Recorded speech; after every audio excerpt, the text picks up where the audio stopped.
당정은 내일 고위 당정청 회의를 개최하여 하반기 경제정책 방향을 확정할 예정입니다. 지금의 경제 상황은 글로벌 경기 둔화가 심화되고 하반기 불확실성도 확대되는 양상입니다. 지난 29일 개최된 미중 정상회담에서 미중 무역 갈등이 일단 봉합 국면에 접어든 것은 매우 다행스러운 일입니다. 다만 핵심 쟁점에 있어서 입장 차이가 크고 갈등의 성격이 21세기 패권 경쟁적인 측면이 있기 때문에 사태를 예의주시할 필요가 있습니다.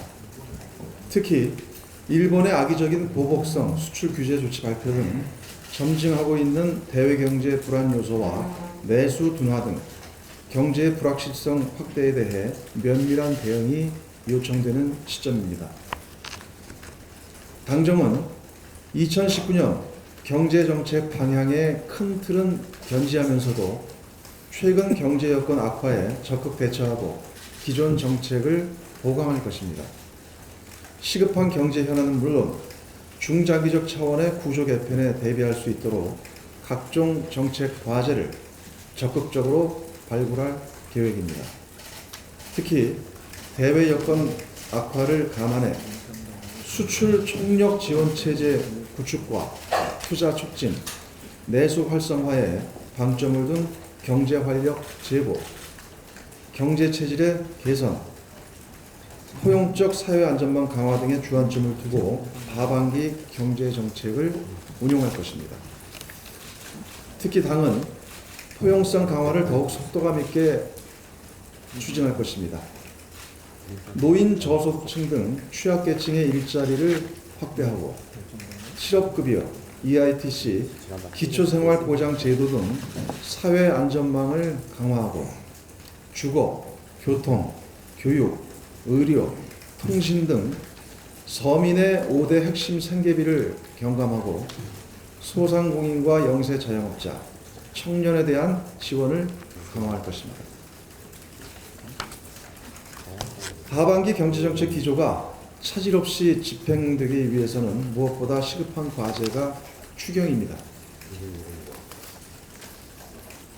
내일부터 교섭단체 대표연설이 진행됩니다. 늦어도 금주 중으로 예산결산위원장을 선출하고 다음 주부터는 본격적으로 추경 심사에 돌입해야 합니다. 자유한국당의 조속한 추경 처리 참여를 거듭 촉구합니다. 추경 처리를 간절히 기다리고 계신 강원 산불 피해 주민과 포항 지진 피해 시민들의 걱정에 자유한국당이 화답해 주기를 바랍니다. 당정은 조속한 추경 처리와 함께 추경 예산의 조속한 민생 현장 투입을 위해 추경 처리 2개월 이내 70% 집행을 목표로 만반의 준비를 해나갈 것입니다. 남북미 세 정상의 판문점 회동으로 한반도 평화를 위한 열차가 다시금 속도를 내게 됐습니다. 특히 전쟁과 분단의 상징이었던 판문점에서 세 정상이 마주 함께 선 것은 그 자체로 하나의 역사가 되었습니다. 북미 정상이 함께 판문점 경계선을 넘나든 것은 사실상의 종전선언을 향한 걸음을 내딛은 것입니다. 북미 양측의 합의대로 실무 협상이 진행되고 이어 조속한 시일 내에 북미 정상회담이 이루어진다면 한반도 평화와 비핵화는 불가역적 국면에 접어들 것입니다. 본격적인 대화 국면에 발맞춰 남북 교류 역시 속도를 내야 합니다. 이번 판문점 회동을 통해서도 입증됐듯 남북 간의 긴밀한 협력은 한반도 평화 프로세스를 지탱하는 중요한 안전판입니다. 특히 북미 대화 진전과 함께 남북 교류 또한 균형적으로 병행되어야 한반도 비핵화 논의가 보다 활력을 갖게 될 것입니다. 이를 위해 인도적 지원은 물론 정치, 경제, 사회, 문화, 체육 등 다방면으로 접촉면을 늘려나가야 할 것입니다. 당장 12일 개막될 광주 세계 수영 선수권 대회에 북한 선수단이 참가할 수 있도록 관계부처의 특별한 노력을 다시 한번 당부드립니다. 북한도 이번 판문점 회담 정신을 바탕으로 한반도 평화와 남북 신뢰 구축을 위한 대승적 결단을 내려주기 바랍니다. 정치권의 초당적 협력도 강력하게 요청합니다. 남북관계의 실질적 진전을 위해서는 우리 국회가 정부의 신뢰 구축 노력을 적극 뒷받침해야 합니다. 판문점 선언과 평양선언 비준 처리는 물론 남북 국회 교류 또한 적극 추진해야 합니다. 어제 열린 국회의장과 여야 5당 대표 간 회동에서 국회 차원의 방북단 구성 논의가 있었는데 야당에 조속한 화답을 당부합니다. 한반도 평화 문제만큼은 초당적으로 협력하는 성숙한 자세를 요청드립니다. 원내대표께서도 말씀하셨습니다만 일본의 부당한 무역 보복 조치에 대해 한 말씀 드리겠습니다. 일본이 어제 한국에 대해 반도체와 디스플레이 관련 일부 소재의 수출 규제 조치를 발표했습니다. 참으로 유감스러운 일이 아닐 수 없습니다. 일본의 수출 제한 조치는 우리 대법원의 강제징용 배상 판결에 대한 경제적 보복 조치입니다. 삼권 분립에 따른 민주주의 원칙을 부정하는 대단히 비상식적이고 무도한 조치가 아닐 수 없습니다.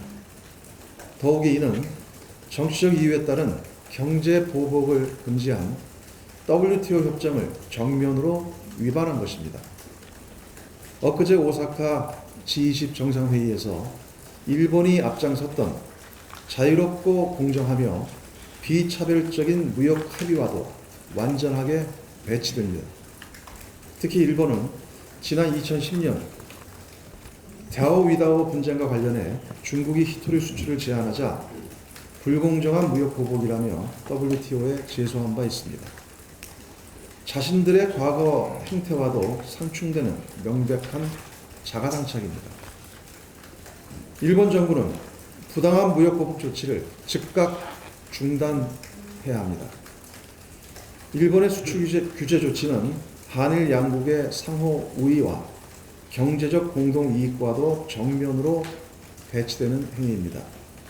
또한 세계 반도체 시장에도 큰 타격을 줌으로써 일본이 책임 있는 글로벌 경제의 일원으로서의 신뢰를 심각하게 훼손하는 행위입니다.